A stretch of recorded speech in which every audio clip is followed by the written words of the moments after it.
படம் வரது பற்றி இப்போது எதுவும் சொல்ல முடியாது. இதுக்கு மேலேயும் நேற்று மாதிரி ஏதாவது பண்ணியிருந்தாங்கன்னா ஏதாவது ஆகிறதுக்கு வாய்ப்பு இருக்குது. இப்போ நேற்று அவ்வளோ சொன்னாங்க, இப்போ வர சொல்லுங்கள் பார்க்கலாம். வர முடிஞ்சா எங்கள் தலைவர்கிட்ட வர சொல்லுங்கள் பார்க்கலாம். தலைவர் நல்லா எங்கள் படம் நல்லா ஓடும். தலைவர் படம் எப்போவுமே மாஸ் தான். தளபதினா மாஸ், கத்தி மாஸ். அவளை பிக்கப் பண்ணணும்டா. தலைவர் படத்துக்காக ரொம்ப வெயிட் பண்ணிட்டு இருந்தோம். ரொம்ப ஆவலாக இருந்து நேற்று டிக்கெட்டுக்கு அவசரமே 4-5 மணி நேரத்துக்கு மேலே நின்று கூட்டத்தில் நசுங்கி கஷ்டப்பட்டு டிக்கெட் எடுத்து இப்போ தலைவர் படத்துக்கோசம் என்ஜாய் பண்ணுறதுக்கு வந்து நின்றுட்டு இருக்கோம். கண்டிப்பாக தலைவர் படம் மாசாக இருக்கும்.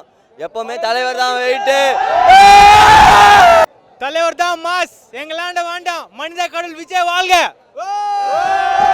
அட்டகாசம் பண்றோம் படம்.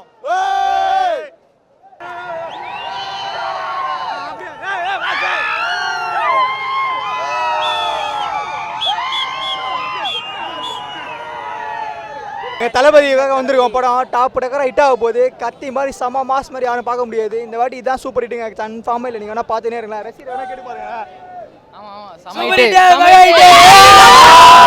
எங்களுக்கு எப்பவுமே போராட்டம் அல்வா சாப்பிட்ற மாதிரிங்க. எல்லாம் சும்மா பந்தா கட்டினே இருப்பாங்க. கடைசியில் படம் ஆட்டோமேட்டிக்காக ரிலீஸ் ஆகிட்டு ஆக போகுது. நீங்கள் தான் ஃபீல் பண்ண போறீங்க. ஆனால் நாங்கள் பற்றி கவலைப்படுறதே இல்லை. நாங்கள் இந்த எக்ஸ்பெக்டேஷன் இல்லை. எங்கள் தலைவரை பார்க்கணும், எங்கள் தலைவரை பார்க்கணும். அவர் கெத்தாக இருக்கணும், கெத்தாக சீன் போகணும், டான்ஸ் ஆகணும். அதான் எங்களுக்கு முக்கியம். அவர் எப்படி இருந்தாலும் பிரச்சனையே கிடையாது. அவர் தான் மாஸ். தளபதி தான் மாசு. கத்திங்கிற கதிரேசன் வில்லாதி வில்லன்.